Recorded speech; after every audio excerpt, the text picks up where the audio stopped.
क्या आपने कभी गौर किया है, कुछ घरों में पैसा आता भी है, बढ़ता भी है और टिकता भी है। वहीं कुछ घरों में पैसा जैसे मेहमान बनकर आता है और चला जाता है। क्या फर्क है इन दोनों घरों में? क्या फर्क सिर्फ किस्मत का है? अगर किस्मत ही सब कुछ होती तो मेहनत का क्या मतलब? कुछ लोग दिन रात मेहनत करते हैं फिर भी कर्ज खत्म नहीं होता। कुछ लोग कम प्रयास में भी स्थिर जीवन जीते हैं। क्यों?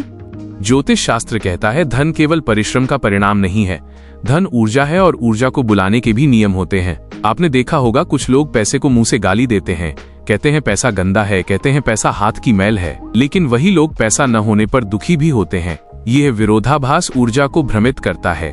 धन वहां आता है जहां उसका सम्मान होता है, धन वहां रुकता है जहां संतुलन होता है, और सबसे महत्वपूर्ण बात, धन वहां टिकता है जहां मानसिक शांति होती है। अगर घर में रोज झगड़ा हो, अगर परिवार में कटु शब्द बोले जाएं, अगर बड़ों का अनादर हो तो ऊर्जा कमजोर होती है। कमजोर ऊर्जा धन को रोक नहीं पाती। अब बात करते हैं अमावस्या की। अमावस्या को बहुत लोग अंधकार का दिन मानते हैं, लेकिन क्या आपने सोचा जिस दिन चंद्रमा अदृश्य होता है वो दिन अंदर झांकने का दिन भी होता है। अमावस्या नई शुरुआत की शून्यता है। जब पुराना समाप्त होता है तभी नया जन्म लेता है। यह वही दिन है जब नकारात्मक ऊर्जा को समाप्त कर नया संकल्प लिया जा सकता है। लेकिन यहाँ एक रहस्य है, अमावस्या का प्रभाव सिर्फ बाहर नहीं, आपके मन पर भी होता है। इस दिन मन ज्यादा संवेदनशील होता है और जो संकल्प लिया जाए वो गहराई से बैठ जाता है। लेकिन ज्यादातर लोग क्या करते हैं, या तो डर जाते हैं या इस दिन को नजरअंदाज कर देते हैं। धन की समस्या सिर्फ ग्रहों की नहीं, सोच की भी है। अगर कोई व्यक्ति हमेशा कहता रहे मेरी किस्मत खराब है, मेरे पास पैसा नहीं टिकता, तो उसका अवचेतन मन भी उसी दिशा में काम करता है। ज्योतिष उपाय केवल प्रतीक है, असली परिवर्तन भीतर से शुरू होता है। अगर आप चाहते हैं कि आपके घर में स्थिरता आए, आने वाली पीढ़ियां संघर्ष न करें, तो आपको आज की अमावस्या को गंभीरता से लेना होगा।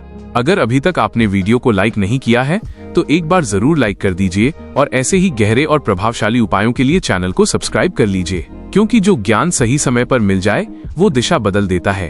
अब ध्यान से सुनिए। उपाय बताने से पहले एक और बात समझ लीजिए, धन का संबंध केवल लक्ष्मी से नहीं, पितरों से भी माना गया है। अमावस्या पितरों का दिन है। जब पूर्वज प्रसन्न होते हैं तब घर में स्थिरता आती है।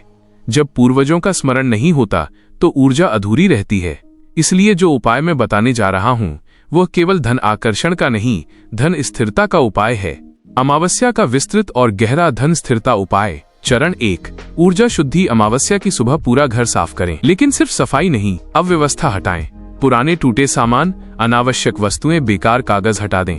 रुकी हुई वस्तुएं रुकी हुई ऊर्जा बनाती हैं। चरण 2, नमक और दीपक। शाम को सूर्यास्त के बाद मुख्य द्वार पर तिल के तेल का दीपक जलाएं। एक कटोरी में सेंधा नमक रखें और उसे घर के चारों कोनों में थोड़ी मात्रा में छिड़क दें। 1 घंटे बाद उसे बहते पानी में बहा दें। यह नकारात्मक ऊर्जा को प्रतीकात्मक रूप से हटाने का तरीका है। चरण 3, मुख्य धन पोटली। एक नया लाल या पीला कपड़ा लें, उसमें रखें 1 हल्दी की गांठ, 1 सुपारी, 7 साबुत काली मिर्च, 1 चांदी या तांबे का सिक्का और थोड़े से चावल। अब आंखें बंद करें और संकल्प लें, मैं ईमानदारी से धन कमाऊंगा, धन का सम्मान करूंगा, धन को व्यर्थ नहीं खर्च करूंगा, घर में शांति रखूंगा। अब घी का दीपक जलाकर कम से कम 108 बार ओम श्री महालक्ष्मी नमः मंत्र का जाप करें। पूरी श्रद्धा के साथ इस पोटली को पूरी रात मंदिर में रखें। अगली सुबह इसे तिजोरी या धन रखने के स्थान पर रख दें। चरण 4, पितृ कृतज्ञता। एक दीपक पूर्वजों के नाम से जलाएं और धन्यवाद करें। सिर्फ धन्यवाद, कुछ मांगे नहीं। चरण 5, दान। अमावस्या के दिन किसी जरूरतमंद को भोजन या अन्न दान करें। धन तभी बढ़ता है जब वो बहता है। अब अंतिम चेतावनी, अगर आप उपाय करते हैं लेकिन झूठ बोलते हैं, धोखा देते हैं, अपमान करते हैं तो परिणाम टिकाऊ नहीं होंगे। धन का संबंध चरित्र से भी है। अमावस्या अंधकार की नहीं, नए चक्र की शुरुआत है। जैसे चंद्रमा फिर बढ़ता है वैसे ही आपकी आर्थिक स्थिति भी बढ़ सकती है।